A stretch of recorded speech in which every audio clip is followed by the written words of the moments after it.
নমস্কার সবাইকে। তোমরা জেনে গেছো যে BPSC TRE 4 notification application time হচ্ছে তোমার 1/9 থেকে 30/9 পর্যন্ত 2026। এটা হচ্ছে অ্যাপ্লিকেশন ডেট।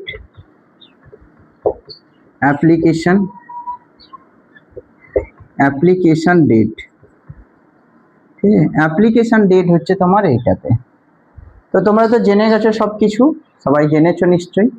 এখন এখানে একটা সমস্যা, অনেকেই বলছে যে এখন যে আগে যে টিআরই 1, টিআরই 2 এবং টিআরই 3 হয়েছিল তার মতো কিন্তু পরীক্ষাটা আর হবে না। এখন একটা নতুন নিয়মে পরীক্ষা হবে, সেটা হচ্ছে প্রিলি প্লাস হচ্ছে মেন। ঠিক আছে, প্রিলি প্লাস মেন্স এটাতে হবে। প্রিলিতে 150 নম্বরের একটা অবজেক্টিভ টাইপ এমসিকিউ টাইপের হবে, যেখানে অবশ্যই নেগেটিভ মার্কিং থাকবে। এবারে ইনক্লুড হয়েছে নেগেটিভ মার্কিং। আর মেন্সও 150 নম্বরের হবে, ঠিক আছে। মেন্সটাতে এরকম 30 প্লাস 40 প্লাস হচ্ছে 80 এইভাবে ভাগ থাকবে। 30 হচ্ছে কি না ল্যাঙ্গুয়েজ টেস্ট, 40 হচ্ছে জিকে জিএস পার্ট, 80 হচ্ছে তোমার সাবজেক্ট। ওকে, এটা হচ্ছে মেন্সের। এই 30 তোমরা জানো যে এটা অনলি কোয়ালিফাইং নেচার, এটা হচ্ছে ল্যাঙ্গুয়েজ, ঠিক আছে, ল্যাঙ্গুয়েজ। তো এটা অনলি কোয়ালিফাইং নেচার। এখানে তুমি 9/30 আউট অফ মানে 30% পেলে তোমার এদিকের যে খাতা সেটা চেক হবে, এবং এই যে 120 নাম্বার, এই 120 নাম্বারে তোমার মেরিট লিস্ট তৈরি হবে। নো ইন্টারভিউ, কোনো ইন্টারভিউ নেই, ঠিক আছে। নো ইন্টারভিউ, কোনো ইন্টারভিউ নেই। এটা আমি মেন্সের ব্যাপারটা বলে দিলাম, ঠিক আছে। মেন্সের ব্যাপারটা তোমাদেরকে বললাম, ঠিক আছে। 150 নম্বরের মেন্স হবে, যেখানে 30, 40 আর 80। 30 হচ্ছে ল্যাঙ্গুয়েজ, যেখানে 9 পেলে তুমি পাস করে যাবে, দিলে তোমার এই 120 নম্বরের খাতাটা দেখা হবে, এবং এই 120 নম্বরে তোমার মেরিট লিস্ট তৈরি হবে। কোনো ইন্টারভিউ নেই। এখানেও কিন্তু নেগেটিভ মার্কিং এবারে ইনক্লুড হয়েছে, আগে কিন্তু ছিল না। এবারে যেটা জানার বিষয় যে স্যার এখন প্রিলি পাস করলে তবে তো তুমি মেন্সে যাবে।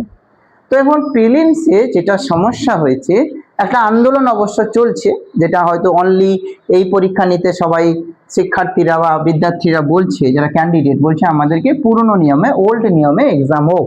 সেটা যদি হয়ে যায় তাহলে খুব ভালো ব্যাপার। এখন প্রিলিমসে যে 150 নাম্বারের এই যে নেগেটিভ মার্কিংটা আছে, এই নেগেটিভ মার্কিংটা কিন্তু খুব ভেরি ভেরি ইম্পর্টেন্ট, ঠিক আছে। সেটা কি না, সেটা হচ্ছে খুব বোঝার চেষ্টা করবে তোমরা। সেটা হচ্ছে যে ধরো একটা কোশ্চেনের 5টা হচ্ছে অপশন থাকবে, এ বি, এটা ধরো কোশ্চেন নাম্বার আমি ধরলাম 1, এ বি সি ডি আর হচ্ছে ই। ওকে, এই যে নেগেটিভ মার্কিং ব্যাপারটা, এটা কিন্তু খুব জটিল করে দিয়েছে। এটা তোমরা যদি না বোঝো তাহলে কিন্তু সমস্যা হবে। তোমাকে প্রত্যেকটা কোশ্চেনের উত্তর কিন্তু ওখানে দিতে হবে, ঠিক আছে। মানে তুমি জানো আর না জানো, তোমাকে কিন্তু এখানে গোল থাকবে। তো এইটাতে সম্ভবত নট অ্যাটেম্প বলে একটা থাকবে, ঠিক আছে। নট অ্যাটেম্প মানে কি, তুমি যদি না জানো কোশ্চেনটা, তাহলে তোমার উত্তরটা কি হবে না, এইটাতে তোমাকে অবশ্যই গোল করতে হবে, মানে তুমি অ্যাটেম্প করোনি। নেগেটিভটা 1/3 বলে দিই, 1/3 হচ্ছে নেগেটিভ, মানে 3টা ভুল হলে 1 নাম্বার তোমার কাটা যাবে। এবার যে এ বি সি ডি এই যে অপশানগুলো, তোমার ধরো অপশান বি রাইট, তাহলে তুমি তোমার 1 নম্বর পেয়ে গেলে। কিন্তু তুমি অপশান সি দিয়ে দিয়েছো, যেটা হচ্ছে রং অপশান। এটা হচ্ছে রাইট অপশান, এটা তোমার রং অপশান। তাহলে তোমার 1/3 কি হবে, ডিডাক্ট হয়ে যাবে, মানে তুমি যেটা পেয়েছো সেখান থেকে নেগেটিভ হয়ে যাবে। কিন্তু দেখা গেল তুমি একটা কোশ্চেন কি করলে, এখানে গোল করলে না, মানে তুমি মার্ক করলে না। যদি তুমি মার্ক না করো তাও কিন্তু তোমার নেগেটিভ হবে, মানে তোমাকে মার্ক অবশ্যই করতে হবে। সেটা নট অ্যাটেম্পে করতে হবে, যে আমি এই কোশ্চেনের উত্তর আমি জানি না, তাহলে তুমি এখানে গোল করে দাও। মানে তোমাকে 150টাই হচ্ছে কি করতে হবে না, গোল করতে হবে।